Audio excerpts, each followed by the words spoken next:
Hello everyone, I hope that you are doing well. तो हम पढ़ रहे थे बजट, ओके, जो कि हमारा लेक्चर नंबर 2 है और आज हम पढ़ने वाले हैं पार्ट 4। ठीक है। सो इंडियन इकोनॉमिक सीरीज चल रही है यूपीएससी प्रीलिम्स का मेंस 2024 के लिए।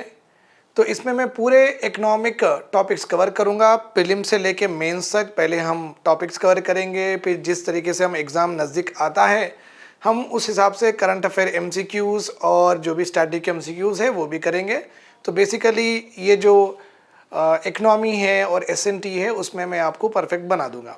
पीएसआईआर मेरा ऑप्शनल है। जो लोग यूपीएससी की मेंटरशिप चाह रहे हैं तो आप ये नंबर पर कॉल कर सकते हैं, नंबर मैं लिख दूंगा। और PSIR long term test series और पीएसआईआर के लिए मेंटरशिप अगर आपको गाइडेंस चाहिए तो उसके लिए भी एक यही नंबर पे कॉल करना है, यही नंबर पे मैसेज करना है, तो आपको मैं क्लियर गाइडेंस यहाँ पे प्रोवाइड कर दूंगा। पूरा प्रॉपर कॉम्प्रिहेंसिव एक फ्रेमवर्क बना के रखे हैं हम लोग। जिस तरीके से आप पीएसआईआर में रहो या यूपीएससी सिविल सर्विसेज मेंटरशिप में रहो, आप डेफिनेटली आगे बढ़ेंगे और उसमें आपको सक्सेस मिलेगी। ठीक है, राइट। तो आज हमारा लेक्चर है बजट, जो कि लेक्चर नंबर 2 है और हम पढ़ने वाले हैं पार्ट 4। जो लोग मुझे पहली बार देख रहे हैं उनके लिए एक स्मॉल इन्फॉर्मेशन मैं देना चाहता हूं। ऑलरेडी आप यहां पे देख सकते हैं, ये स्लाइड 1 है। तो हम कितने स्लाइड्स पढ़ चुके हैं आप देख लेना, एक रिकैप भी हो जाता जो ऑलरेडी मुझे हमेशा सुनते हैं। ठीक है। व्हेन एंड बाय होम, पहली बार बजट कौन और कब प्रेजेंट किए थे, ये हमारा हो चुका है। क्या बजट प्रेजेंट करना नेसेसरी है, ये टॉपिक भी हो चुकी है। बजट का रोल क्या है हमारी कंट्री में, ये टॉपिक भी हो चुकी है। बजटिंग फंक्शंस क्या क्या है, ये टॉपिक भी हो चुकी है। थोड़े हम एमसीक्यूज करे हैं इन बिटवीन। ठीक है। बजट कौन प्रिपेयर करते हैं और उसका प्रोसेस क्या है, कौन से इंस्टीट्यूशंस इन्वॉल्व होते हैं, हम इसके बारे में भी पढ़ चुके हैं। ठीक है। बजट मेकिंग प्रोसेस हो चुका है, कंप्लीट प्रोसेस हम पढ़ चुके हैं बजट का। बजट किस तरीके से पास होता है, कौन से डिस्कशंस होते हैं, जनरल डिस्कशन होता है, डिटेल बजट होता है, तो ये भी हम पढ़ चुके हैं। ओके। और कंप्लीटली प्रेसिडेंट असेंट करते हैं बजट को, तो बजट किस तरीके से पास होता है, किस तरीके से डिबेट होता है, फिर वो किस तरीके से प्रेजेंट किया जाता है, कौन से वे में उसका बिल प्रेजेंट किया जाता है, उसके बाद में प्रेसिडेंट के पास कितना टाइम होता है कि बजट को एक्सेप्ट करना या असेंट देना, कंप्लीटली हम ये पढ़ चुके हैं। उसके बाद में क्या बजट मेकिंग प्रोसेस सीक्रेट करना चाहिए, हाँ सीक्रेट करना चाहिए, क्यों करना चाहिए, अगर सीक्रेट नहीं करते हैं तो क्या प्रॉब्लम होगा, अगर पेपर लीक हो जाते हैं बजट्स के तो क्या प्रॉब्लम हो सकती है हमारी कंट्री में, उसकी एनालिसिस भी हम ऑलरेडी देख चुके हैं। ठीक है। जब गवर्नमेंट मनी स्पेंड करती है तो अपोजिशन पार्टीज़ क्या करना, वो लोग तो खाली जिलेबी नहीं खाएंगे, राइट। तो उनका भी एक काम होता है ना कि वो गवर्नमेंट के डिसीजन को क्रिटिसाइज़ करना या एक्सेप्ट करना या उन्हें कुछ मॉडिफिकेशंस देना, वो डिसीजन मेकिंग में हेल्प करना। तो पार्लियामेंट एक ऐसा जगह है जहाँ पे हर एक के सहमति से, हर एक के मॉडिफिकेशन रिकमेंडेशंस लेके आगे बढ़ना होता है। तो जब गवर्नमेंट कहीं पे एक्सपेंडिचर करती है तो वो एक्सपेंडिचर सही है या गलत है, अगर अपोजिशन मानती है कि ये एक्सपेंडिचर जो गवर्नमेंट कर रही है वो सही नहीं है, तो अपोजिशन के पास कौन से पावर्स है जिससे वो चेक्स एंड बैलेंसेस, चेक्स का मतलब है ख़राब एक्सपेंडिचर हो रहा है तो हम चेक कर रहे हैं, अपोजिशन चेक करती है और बैलेंस करने की कोशिश करती है कि आप इससे ज़्यादा मत दो। तो वह ऐसे कौन से टूल्स है जिससे अपोजिशन चेक्स एंड बैलेंसेस रख सकती है, ठीक है, अकाउंटेबिलिटी इंश्योर कर सकती है फ्रॉम द रूलिंग पार्टी। तो ये 3 कट मोशंस होते हैं, इसके बारे में भी हम पढ़ चुके हैं। ठीक है। और details of the cut motions already we have done, this is all clear. और हम एमसीक्यूज भी करते रहते हैं इन बिटवीन। और बजट में चेंजेस आए हैं। 2014 से पहले बजट किस तरीके से प्रेजेंट किया जाता था, कौन से डेट पे किया जाता था, कौन से एक्सपेंडिचर्स होते थे, ठीक है, जनरल बजट, रेलवे बजट अलग होता था। ठीक है। 2014 के बाद में किस तरीके के चेंजेस आए हैं उसके बारे में भी डिटेल में मैं दे चुका हूँ, ये भी हम पढ़ चुके हैं। लास्ट लेक्चर में हम constitutional articles with regard to budget ये पूरा पढ़े हैं। ठीक है। उसके बाद में हम एक एमसीक्यूज करे थे और उसके बाद में बजट, ये हमारा टॉपिक चल रहा था। बजट में 8 पार्ट होते हैं, पूरे 8 पार्ट मैं यहाँ पे लिख दिया हूँ। ठीक है। इसमें से हम एनुअल फाइनेंशियल स्टेटमेंट ये पार्ट पढ़ चुके हैं, ये पार्ट हो चुका है लास्ट क्लास में। अभी हम पूरे 7 पार्ट कंप्लीट करेंगे। ठीक है। चलो शुरू करते हैं। तो पहला टॉपिक भी जो पहला पार्ट है उसका अभी हम रिकैप कर लेंगे बिकॉज एक कंटिन्यूटी रहेगी। Annual financial statement means budget में जो 8 डॉक्यूमेंट रखते हैं, तो according to constitution, according to rules, पहला डॉक्यूमेंट गवर्नमेंट को रखना होगा वो क्या है, बजट का एक स्टेटमेंट देना होगा।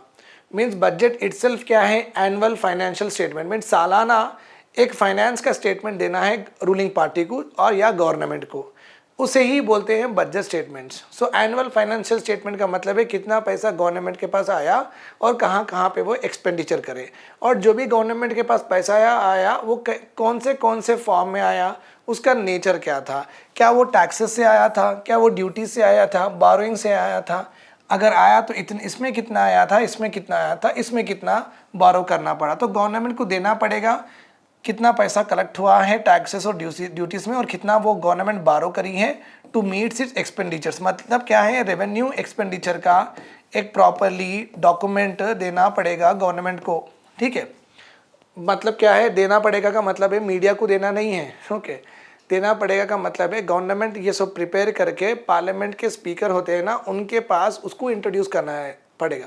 सो जब ओम बिरला सर वो लेते हैं तो वो कॉपी हर एक के पास जाती हैं, तो वो हर एक के पास आई तो फिर वो पब्लिक डोमेन में भी आ जाती हैं, मीडिया के पास भी पहुंच जाती हैं। ठीक है, तो ये पूरे ये स्टेटमेंट देने के बाद में गवर्नमेंट को टाइप्स ऑफ एस्टिमेट्स भी प्रेजेंट करना पड़ेगा। ये एस्टिमेट्स क्या क्या होते हैं, पहली बात तो जब निर्मला मैडम उठ के बोलते हैं कि हम एग्रीकल्चर में इतना देंगे, मनरेगा में इतना देंगे, हम जल जीवन मिशन में इतना पैसा देंगे, एग्रीकल्चर के लिए इतना देंगे, तो जो भी वो प्रेजेंट करते हैं, जो भी अलोकेट करते हैं, ठीक है, उसे हम बोलेंगे budget estimate. Okay, now question क्या है, क्या ये बजट एस्टिमेट्स फाइनल एस्टिमेट्स है? नहीं है, क्योंकि जब बजट मैडम प्रेजेंट कर रहे हैं निर्मला मैडम पार्लियामेंट में, तो ऐसा भी हो सकता है कि 2-4 महीने के बाद में उतना पैसा नहीं आया बिकॉज ऑफ नेचुरल कैलामिटी हो सकती है, चाइना से वॉर हो सकती है, या आप देख सकते हैं कि ड्रॉट ज़्यादा हो सकता है, या फॉरेन डायरेक्ट इन्वेस्टमेंट नहीं आया तो उतने टैक्सेस भी कलेक्ट नहीं हुए हैं। ठीक है, या तो डिमांड कम होने की वजह से उतना प्रोडक्शन नहीं हुआ है। ठीक है, या कोविड आ गया है, या एक नेचुरल कैलामिटी हो गई है।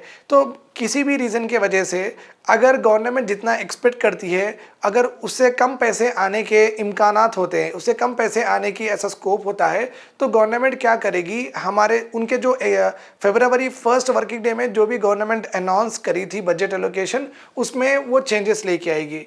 जब भी गवर्नमेंट किसी वजह से बजट में चेंजेस लेके आती है तो उसे हम बोलेंगे रिवाइज्ड एस्टिमेट्स बोलेंगे। मीन्स जो भी एस्टिमेटेड अमाउंट्स थे for a particular areas and sector, वो अमाउंट्स को हम फिर से रिवाइज कर रहे हैं, क्योंकि कोविड आ गया, क्योंकि चाइना से वॉर हो रही है, क्योंकि एक बाढ़ आ गई, etcetera so and so fourth.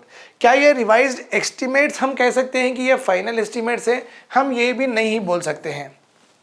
Okay, ये भी हम नहीं बोल सकते हैं, क्योंकि जो गवर्नमेंट रिवाइज करके देती है उतना भी हो सकता है कि उतना भी वो नहीं दे सके, ये भी पॉसिबिलिटी होती है। तो जो भी दे हैं, जो भी एक साल में दे सके हैं, फाइनली जो दे सके हैं, उसे हम बोलेंगे actuals, that is called as, इसे हम प्रोविजनल एस्टिमेट्स, इस तरीके से भी हम बजट डॉक्यूमेंट्स में अपने को देखने को मिलता है। प्रोविजनल का मतलब है फाइनल एस्टिमेटेड अमाउंट्स, बस इससे कम ना होगा, इससे ज़्यादा ना होगा, यही हुआ था, इतना ही हम दिए थे, इससे ज़्यादा हम दे भी नहीं सकते। That is called as what, provisional estimates. तो बच्चे पूरे खुश, ठीक है, राइट। यहाँ पे मैं अच्छे से टेबल में लिख दिया हूँ बजट एस्टिमेट। देखिए, represent the governments wishes and ambitions. ठीक है, गवर्नमेंट के विशेस एम्बिशंस यहाँ पे गवर्नमेंट रखती है जब बजट प्रेजेंट करती है। रिवाइज एस्टिमेट से का मतलब है कितना दे सकते हैं, बिकॉज ऑफ एनी रीजन कम भी दे सकते हैं, बिकॉज ऑफ एनी रीजन ज़्यादा भी दे सकते हैं। तो जो भी एस्टिमेटेड अमाउंट में, जो भी बजट में प्रेजेंट करते हैं एस्टिमेटेड अमाउंट्स में, अगर इस ये एलोकेशन में थोड़ा बहुत कम या ज़्यादा होता है तो जब रिवाइज एस्टिमेट्स होते हैं। एक्चुअल्स कब बोलेंगे कि वो साल में, वो फाइनेंशियल ईयर में अप्रैल 1 से लेकर मार्च 31 तक कितना हम दे सकते हैं फाइनली, और हम दे चुके हैं कौन से सेक्टर्स को। ओके, उससे ज़्यादा अब उसमें कुछ चेंजेस नहीं होंगे, that is called as what, actuals, because वो फाइनल अमाउंट्स हैं। ये हम पढ़ चुके थे। अभी हम नेक्स्ट डॉक्यूमेंट पढ़ेंगे, ये हम एमसीक्यू ऑलरेडी देख चुके थे। आप पॉज कर सकते हैं जो भी है, और आप देख सकते हैं आंसर इसका 1 to 3 है। This answer here is 1 to 3 because all the statements are right here. चलिए, अब डिमांड फॉर ग्रांट्स। ठीक है, as I already told you कि डिमांड फॉर ग्रांट्स हमेशा गवर्नमेंट स्टेट गवर्नमेंट्स डिमांड करती हैं, मिनिस्ट्रीज भी डिमांड करते हैं कि हमें ग्रांट दीजिए। ये बात आपको मालूम होना चाहिए कि ग्रांट का मतलब है free assistance from the central government, means financial assistance from the central government. तो सेंट्रल गवर्नमेंट जब फ्री में पैसे देती है, मतलब क्या है, गवर्नमेंट जब ग्रांट ये ग्रांट वर्ड यूज़ करके पैसे देती है, तो जो भी पैसे ले रहे हैं गवर्नमेंट से in the form of grant, उनको ना तो इंटरेस्ट पे करना पड़ेगा उस पे ऊपर, ना तो वो अमाउंट फिर से रीपे करना पड़ेगा। वो स्टेट गवर्नमेंट रहो, कोई स्टैट्यूटरी बॉडी रहो, या एनएमडीसी रहो, एनटीपीसी रहो, किसी के ऊपर भी वो लायबिलिटी नहीं बनेगी, वो डेट नहीं रहेगा। ठीक है, that is called as what, grant हम कहते हैं। ठीक है, so grant as I have told you कि हर मिनिस्ट्री की एक डिमांड होती है। इरिगेशन मिनिस्ट्री बोलती है कि इतने डैम्स लगाना है, इंटरलिंकिंग ऑफ रिवर प्रोजेक्ट चल रहा है, हमें इतना पैसा दीजिए, हम गोदावरी कृष्णा को लिंक करेंगे या हम कृष्णा को महानदी से लिंक करेंगे, तो हमने इतना सब प्रोजेक्ट बना रखा है। तो हर मिनिस्ट्री अपने हिसाब से उनको क्या क्या करना है वो साल, उनको क्या क्या ऑब्जेक्टिव्स अचीव करना है, उस ऑब्जेक्टिव अचीव करने के लिए कितना पैसा लगता है, वो लिख के गवर्नमेंट को भेजती है। नथिंग बट वो डिमांड कर रहे हैं कि इतना पैसा दो। ठीक है, so requirement of different ministries under central government. Okay, और गवर्नमेंट यहाँ पे प्रोवाइड करती है डिटेल्स ऑफ एस्टिमेटेड एक्सपेंडिचर। जो आप एक्सपेंडिचर करना चाहते हैं तो पहले बात उसके डिटेल्स दीजिए, मीन्स ये डैम बनाना है तो डिटेल्स दीजिए, कहाँ पे बनाना है, क्यों बनाना है, किस वजह से बनाना है। ठीक है, ये सब बोलना पड़ेगा जो भी डिमांड कर रहे हैं। Okay, for example A demand for grant for the power ministry deals with the money spend in previous financial years, compares the budget estimates for the ongoing financial years with the estimated given in the previous budget. Okay, speaks about the budget estimates for the next financial year. Okay, तो कभी भी यहाँ पे missing है थोड़ा, example दिया गया है। अगर एक पावर मिनिस्ट्री बोलती है हमें ये हमारे ये है डिमांड्स है, तो पावर मिनिस्ट्री को बताना पड़ेगा कि वो कितना मनी स्पेंड करना चाह रही है और किस एरियाज पे स्पेंड करना चाह रही है, और पहले कितना पैसा मिला था, पहले मिले से पैसों में कितना एक्सपेंडिचर हुआ था, कितना एक्सपेंडिचर नहीं हुआ था, ये सब भी डिटेल्स देना पड़ेगा। डिमांड फॉर ग्रांट्स ऐसा नहीं कि खाली डिमांड कर दो पैसे आ जाएंगे, एक प्रॉपर पर्टिकुलर वे में डिमांड फॉर ग्रांट्स पूछे जाते हैं। ओके, तो यहाँ पे अगर पावर मिनिस्ट्री कुछ डिमांड करती है पैसे सेंट्रल गवर्नमेंट में, तो पावर मिनिस्ट्री को बताना पड़ेगा प्रीवियस फाइनेंशियल ईयर में कितना दिए थे और कितना एक्सपेंडिचर हुआ था, लास्ट फाइनेंशियल ईयर में आपने कितना एक्सपेंडिचर किया था, और अभी का जो बजट एस्टिमेट्स है उस हिसाब से कितना परसेंटेज एक्स्ट्रा होगा, कितना परसेंटेज कम होगा या ज़्यादा होगा, ये भी बोलना पड़ेगा। बेसिकली ये जो बजट जब प्रेजेंट करते हैं ना, आने वाले साल के लिए प्रेजेंट करते हैं, नेक्स्ट फाइनेंशियल ईयर के लिए, इसलिए पिछले साल कितना करे हैं, ये साल कितना करने वाले हैं और आगे आपको कितना चाहिए। ठीक है, ये पूरा हर मिनिस्ट्री ये डिमांड फॉर ग्रांट्स कभी भी लेती है तो ये 3 साल का प्रॉपर गवर्नमेंट को बताना होगा, विथ ऑब्जेक्टिव्स, विथ पर्पस, फिर प्रोफाइलिंग, ये सब भी करके देना पड़ेगा। ठीक है, ये हो गया हमारा demand for grants. Consider the following statements about demand for grants of the budget. ठीक है, it is the first step in the budget making process. Second, each ministry is required to submit its financial requirement of the financial year. Not more than one demand will be considered under each ministry. ये 3 statements है, आपके options यहाँ पे हैं, तो आप pause करके देख सकते हैं और आपका आंसर आप कर सकते हैं, उसके बाद में अनपॉज कर लेना, करके आप लेक्चर सुन सकते हैं। राइट, तो ये तो एब्सोल्युटली राइट स्टेटमेंट है। ठीक है, ये तो एब्सोल्युटली राइट स्टेटमेंट है कि बजट का पहले बजट प्रिपेयर करने से पहले हर मिनिस्ट्रीज को क्या है उनकी डिमांड पूछते हैं। तो demand for grant is the first step होता है बजट मेकिंग प्रोसेस में। Each ministry is required to submit its financial requirement of the financial year. Of the financial year नहीं है, पिछले का भी देना है, अब का भी देना है, आगे का भी देना है, तो ये रॉन्ग होगा क्योंकि यहाँ पे एक ही फाइनेंशियल ईयर की बात हो रही है। तो नहीं, कितना ऑलरेडी दिए हैं, कितना ये साल देने वाले हैं और आगे के साल में कितना चाहिए और परसेंटेज इंक्रीज क्या है, ये पूरा बोलना पड़ेगा। सिर्फ यही साल का आप एक्सपेंडिचर देंगे तो नहीं चलेगा, तो ये रॉन्ग है। Not more than one demand, ये भी सही है, हर मिनिस्ट्री को ये बोला जाता है कि एक ही डिमांड करिए, मीन्स कितने करोड़ होना है एक ही बार बोलो, बार बार मत बोलो कि इसको इतने करोड़ होना है उसको उतने करोड़ होना है, ऐसा नहीं बोलना है। One demand from one ministry, आप जितना भी पूछना चाहते हैं एक ही डिमांड में पूछिए। Choose the correct, so answer हमारा 1 and 3 है, 1 and 3, राइट। ओके चलिए फाइन। अभी देखेंगे demand for grants, powers of Lok Sabha. Lok Sabha को क्या क्या पावर्स है with regard to demands for grants. Article 113 में ये दिया गया है लोकसभा के पास पावर है टू गिव और refuse its assent to a demand for the grant, okay, और it can reduce the amount. जैसे कि मैं ऑलरेडी बोल चुका हूँ कि demand of grants are nothing but consolidated fund of India में से पैसे निकालना है। तो कंसोलिडेटेड फंड ऑफ इंडिया से पैसे निकालना, तो डिमांड्स कौन रखेंगे, मिनिस्ट्रीज रखेंगे। मिनिस्ट्रीज कौन से हैं, रूलिंग पार्टी के मिनिस्ट्रीज है। सो ऑब्वियसली जब रूलिंग पार्टी बजट प्रेजेंट करती है ना, हर एरियाज में हर सेक्टर में इतना इतना डिमांड हम कर रहे हैं, आप कंसोलिडेटेड फंड ऑफ इंडिया से इतना निकालना चाहते हैं, तो ऑब्वियसली आप तो समझ सकते हैं कि मनी बिल ऑर्डिनरी बिल होता है, 2/3 मेजोरिटी की ज़रूरत नहीं होती है। तो ऑब्वियस इसमें यहाँ पे क्या होगा, सिंपल मेजोरिटी से ये बजट पास होता है। सिंपल मेजोरिटी से बजट पास होने का मतलब क्या है, जो रूलिंग पार्टी होती है वो ऑटोमेटिकली वही मेजोरिटी में होती है, तो वो कैसा भी पास होगा। बोलने के लिए तो पार्लियामेंट के पास मीन्स लोकसभा के पास पूरे लोगों के पास पावर है, बट बिल का जो पासिंग प्रोसेस है वो सिंपल मेजोरिटी से हो जाता है। इसलिए इसे डमी थिंग आप समझ सकते हैं कि आर्टिकल 13 में लोकसभा से पास होना है, बट लोकसभा से किस तरीके से पास होना है, सिंपल मेजोरिटी से पास होना है। अब जो पार्टी पावर में है तो वो मेजोरिटी में भी मेजोरिटी में ही रहेगी ना, तो ये वैसे भी पास होगा, नाम के लिए है।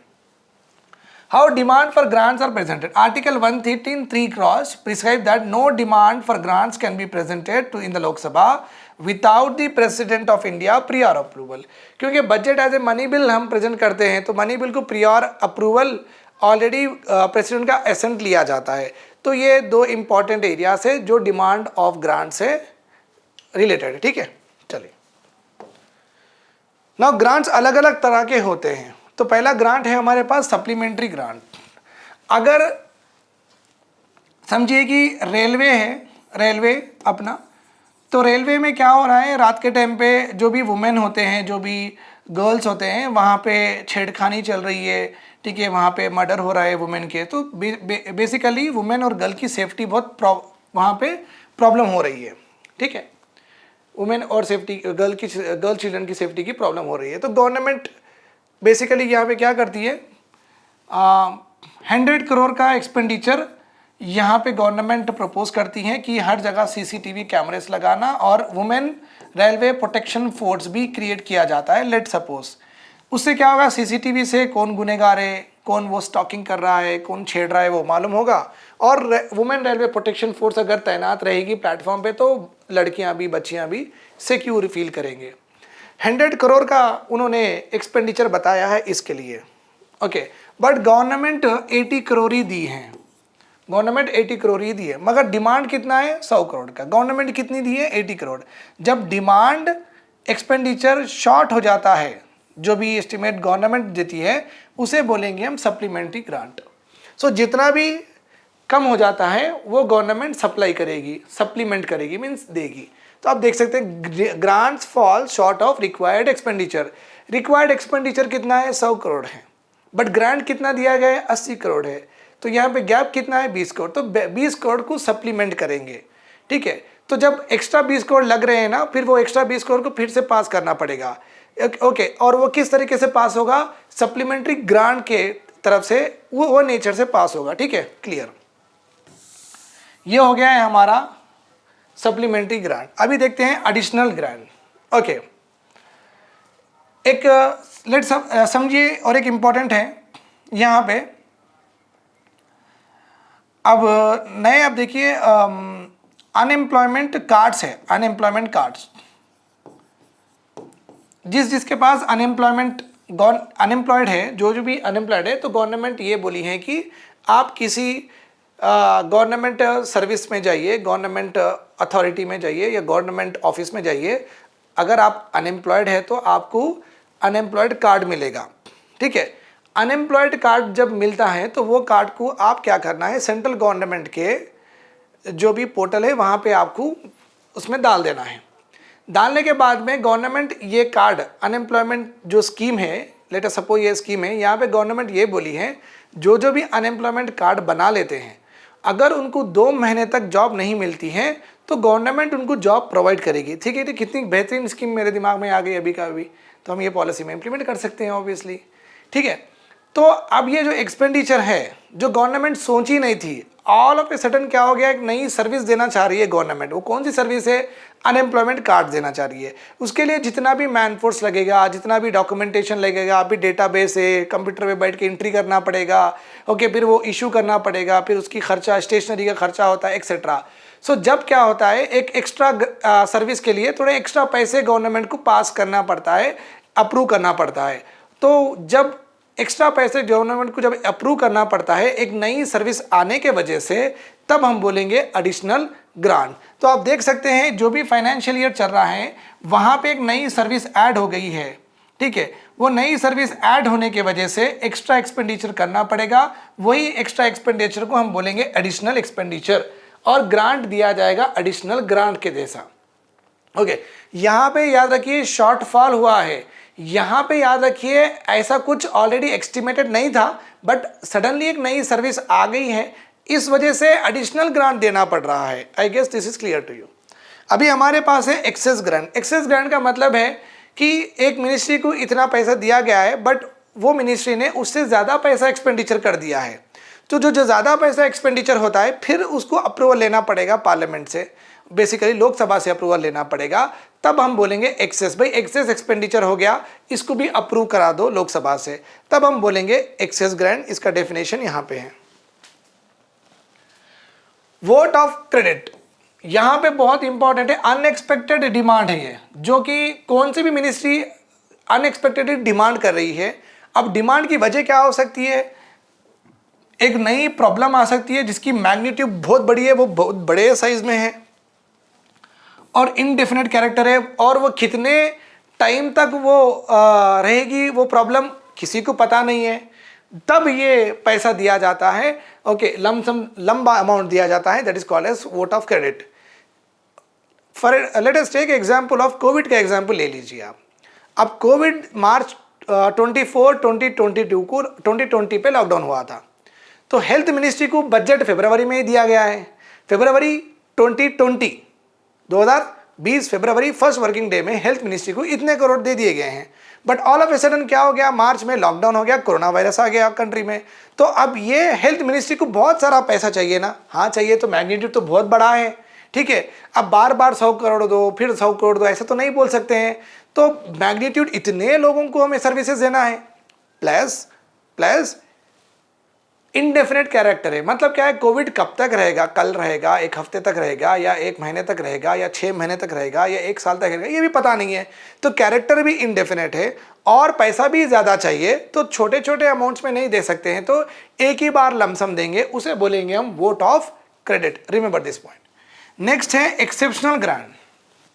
ओके, ये ऐसा ग्रांट होता है जो कि वो करंट फाइनेंशियल ईयर में वो बोला ही नहीं गया है, बट उसकी ज़रूरत पड़ गई है, स्पेशल पर्पस के लिए दिया जाता है। लेट अस सपोज सऊदी के किंग आ रहे हैं या यूएस के प्रेसिडेंट आ रहे हैं, तो फिर उनके जो भी है उनको लाने के लिए जो भी खर्चा होता है, सेफ्टी सिक्योरिटी, उनको लेके जाने का, फिर हेलीकॉप्टर एक्सेट्रा, तो स्पेशल सर्विस के लिए कभी भी एक ग्रांट अप्रूव होता है तो हम बोलेंगे उसे एक्सेप्शनल ग्रांट बोलेंगे, क्योंकि वो फाइनेंशियल ईयर में तो बात हुई नहीं थी कि सऊदी के किंग आएंगे या यूएस के प्रेसिडेंट आएंगे या यूके के पीएम आएंगे, ऐसा तो बात हुई नहीं थी। तो स्पेशल पर्पस आ गया, जैसे कि अब अयोध्या का कंस्ट्रक्शन चल रहा है, तो वहाँ पे कभी भी कुछ स्पेशल सर्विस निकल सकती है।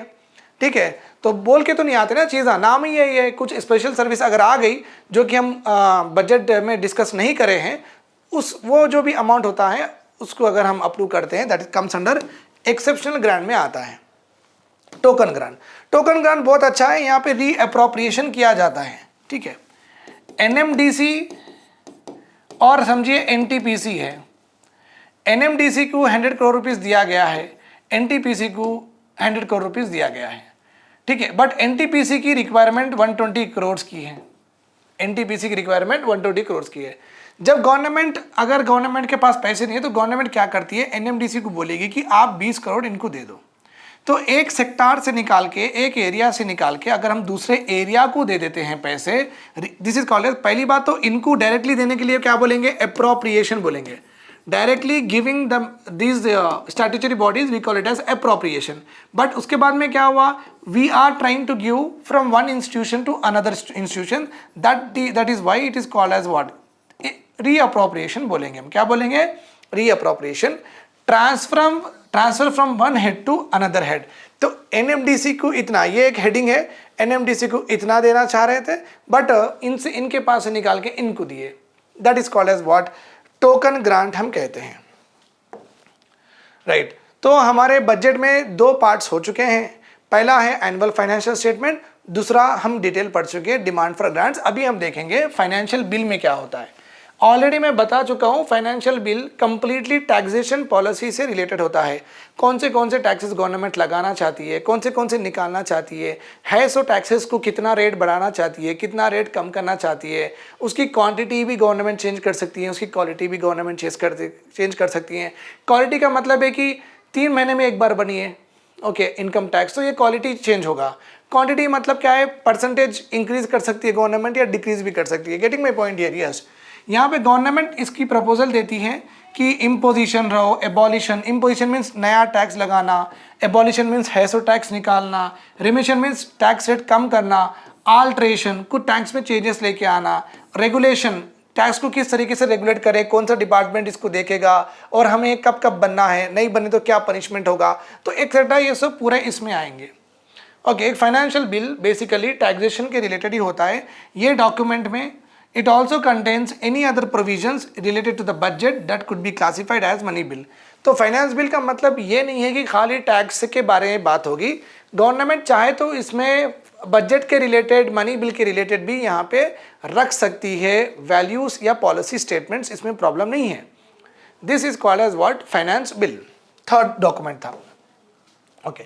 ये हमारा फोर्थ डॉक्यूमेंट है, that is macro economic framework statements. अभी मैक्रो इकोनॉमिक का मतलब है बड़ा सा एरिया हम कवर करने वाले हैं, बड़ा सा एरिया, बड़ा सा कॉन्सेप्ट जो कि इंडिया को इम्पैक्ट करता है, इकोनॉमी में रहो या इन्फ्लेशन में रहो, गवर्नमेंट के एक्सपेंडिचर में रहो या गवर्नमेंट के रेवेन्यूज में रहो। तो ओके, सो ये मैक्रो इकोनॉमिक स्टेटमेंट देना पड़ेगा, मिड टर्म वो भी। ओके, सो यहाँ पे देख सकते हैं मैक्रो इकोनॉमिक फ्रेमवर्क गवर्नमेंट को बताना पड़ेगा। यहाँ पे गवर्नमेंट को बोलना पड़ेगा कि कितना ग्रोथ प्रॉस्पेक्ट्स है, मीन्स आगे हम कितना ग्रो करेंगे, 3 साल के बाद कितना ग्रो करेंगे, ग्रोथ रेट क्या होगी, जीडीपी कितना बढ़ेगी, तो ग्रोथ के प्रॉस्पेक्टस देना पड़ेगा, एग्रीकल्चर में कितना ग्रोथ रेट देख सकते हैं, etcetera, so and so fourth. और वही अजम्पशंस देना पड़ेगा कि ये हो सकता, जीडीपी ग्रोथ रेट कितनी हो सकती है, डोमेस्टिक इकोनॉमी किस तरीके से अच्छी है, क्या डूब रही है, क्या स्टेबल है, ये सब भी देना पड़ेगा। और ये हमारी जो इकोनॉमी का प्रोडक्शन है वो एक्सटर्नल इकोनॉमिक एनवायरनमेंट में कितना डिपेंडेंट है। अगर हमास की वार हो रही है इजराइल से, यूक्रेन और रशिया दोनों लड़ रहे हैं, इस तरीके से जब ऑयल सप्लाई, ग्लोबल सप्लाई यहाँ पे प्रॉब्लम आ रहे हैं, तो जब वर्ल्ड में कुछ ना कुछ इश्यूज होते हैं, वो इश्यूज इंडिया के डोमेस्टिक इकोनॉमी को, production of goods and service को किस तरीके से इम्पैक्ट करते हैं, उसका भी हमें एक प्रॉपर अंडरस्टैंडिंग देना पड़ेगा गवर्नमेंट को। फिस्कल बैलेंस भी देना पड़ेगा गवर्नमेंट को और एक्सटर्नल सेक्टर बैलेंस भी देना पड़ेगा। बैलेंस ऑफ पेमेंट, कितना इंपोर्ट कितना एक्सपोर्ट कर रहे हैं, फिर वो इंपोर्ट एक्सपोर्ट में हम कितना डेफिसिट में है या कितना सरप्लस में, ये भी देना पड़ेगा। फिस्कल बैलेंस, गवर्नमेंट कितना रेवेन्यूज गवर्नमेंट को आ रही है टैक्सेस से, ड्यूटी से, गवर्नमेंट कितना एक्सपेंडिचर कर रही है, अगर एक्सपेंडिचर, रेवेन्यूज और एक्सपेंडिचर में सरप्लस है या डेफिसिट है, ये भी स्टेटमेंट देना पड़ेगा गवर्नमेंट को। Remember this point. So macro economic framework में ये पूरे एरियाज पे गवर्नमेंट को स्टेटमेंट देना पड़ेगा, ठीक है। मीडियम टर्म फिस्कल पॉलिसी याद रखिए, मीडियम टर्म मीन्स 3 साल का कंप्लीट एस्टिमेट देना पड़ेगा। मीन्स 2024 में अगर गवर्नमेंट बजट रखती है 25, 26, 27, मीन्स 3 साल तक का गवर्नमेंट को एस्टिमेट देना पड़ेगा under this particular year. Her value को देना जरूरी नहीं है, इसमें एक 5 वेरिएबल्स बताए गए हैं, ये 5 वेरिएबल्स नेक्स्ट 3 ईयर्स में किस तरीके से रहेंगे ये गवर्नमेंट को देना पड़ेगा, हम वो पढ़ेंगे। ये स्टेटमेंट, ये पॉलिसी मतलब, बट गवर्नमेंट के पास जो डॉक्यूमेंट लिखा हुआ होता है वही स्टेटमेंट बोलते हैं। 3 ईयर का रोलिंग टारगेट देना पड़ेगा फॉर नॉट 5, 6 इंडिकेटर्स के लिए, जो कि very important for the economic health of our country. ठीक है, तो पहला है फिस्कल डेफिसिट। इसके बारे में गवर्नमेंट को 3 साल का फिस्कल डेफिसिट बताना पड़ेगा, क्या कम हो रहा है या बढ़ सकता है। रेवेन्यू डेफिसिट, प्राइमरी डेफिसिट, उसके बाद में फोर्थ वन है टैक्स रेवेन्यू, फिफ्थ वन है नॉन टैक्स रेवेन्यूज, और सेंट्रल गवर्नमेंट की डेट कितनी है, बारोइंग्स, कितना उधार लेके रखे हैं, कितना पैसा रेवेन्यू टैक्स में आ रहा है, कितना पैसा नॉन टैक्स में आ रहा है। ठीक है, अगर ज़्यादा नॉन टैक्स में ज़्यादा आ रहा है तो गरीब के ऊपर ज़्यादा मार पड़ेगी, क्योंकि टैक्स अमीर लोग ही बनते हैं, 3 लाख के अबाव जो कमाते हैं उन्होंने ही बनते हैं। नॉन टैक्स रेवेन्यू का मतलब है टैक्स नहीं बनने का। अगर टैक्स नॉन टैक्स रेवेन्यू से पैसा ज़्यादा आ रहा है तो आप समझ सकते हैं कि गरीब के ऊपर मार ज़्यादा पड़ रही है। अगर टैक्स रेवेन्यू से पैसा ज़्यादा आ रहा है, आप समझ सकते हैं कि अमीर के ऊपर मार पड़ रही है, जो कि बेहतर है, no problem.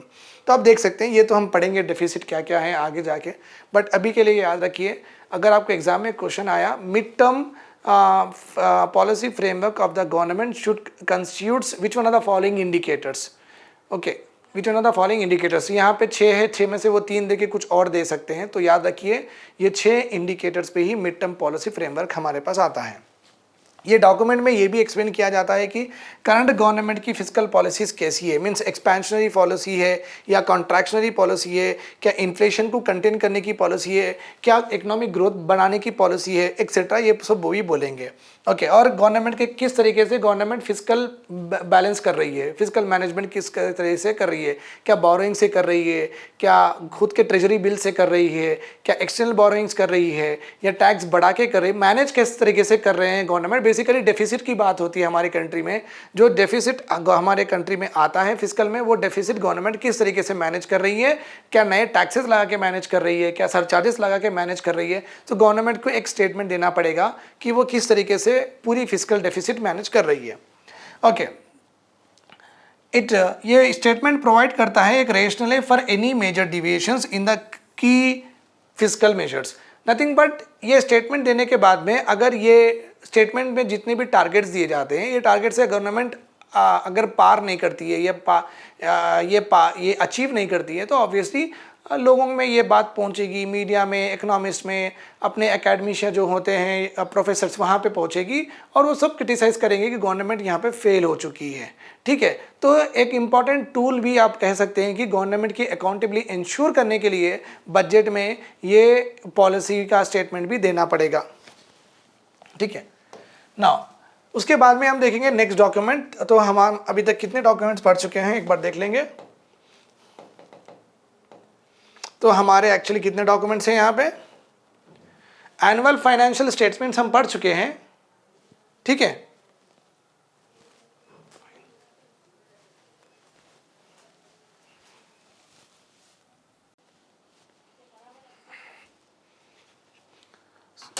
so basically we have done with this particular area, as you know, ये हम पढ़ चुके हैं।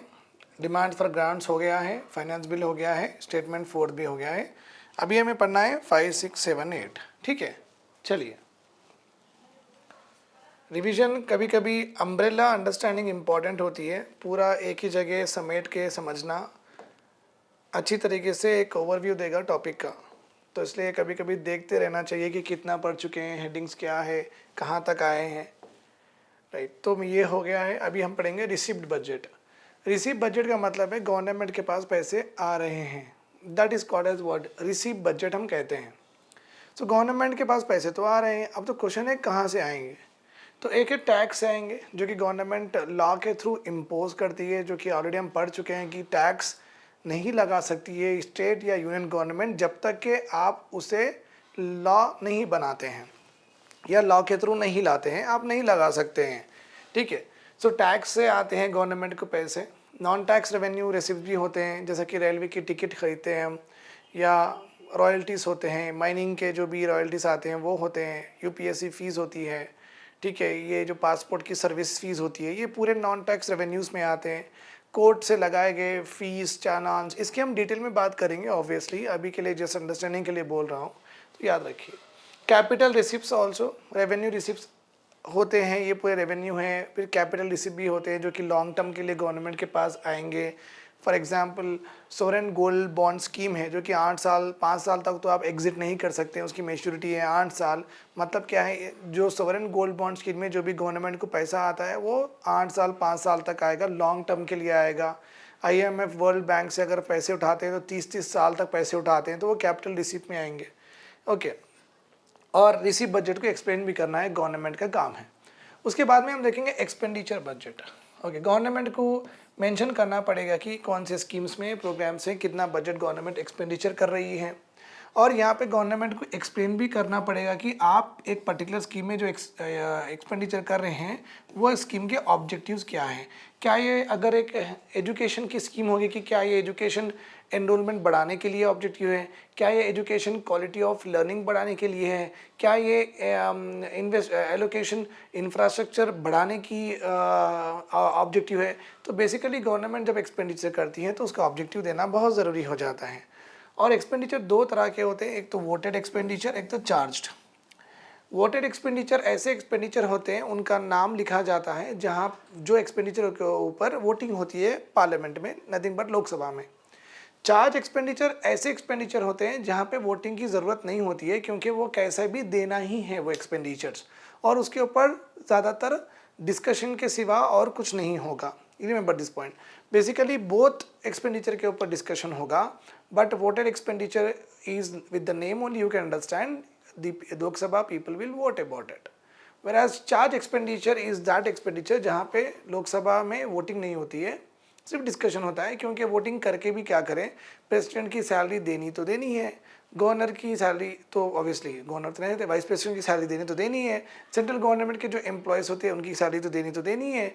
ओके, तो बेसिकली जो भी हायर डिग्निटरीज होते हैं उनकी सैलरी तो देनी ही है, और चीफ जस्टिस ऑफ इंडिया होते हैं, उनके एमोल्यूमेंट्स, उनके प्रिविलेजेस, उनके जो भी पर्क्स होते हैं, उनके जो अलाउंसेस होते हैं, घर के रेंट्स एक्सेट्रा, गाड़ी के रेंट्स एक्सेट्रा, कुक के रेंट्स, कुक की सैलरी एक्सेट्रा, ये सब भी चार्ज में आते हैं। ठीक है, चलिए अभी हम इसको डिटेल में देख लेंगे।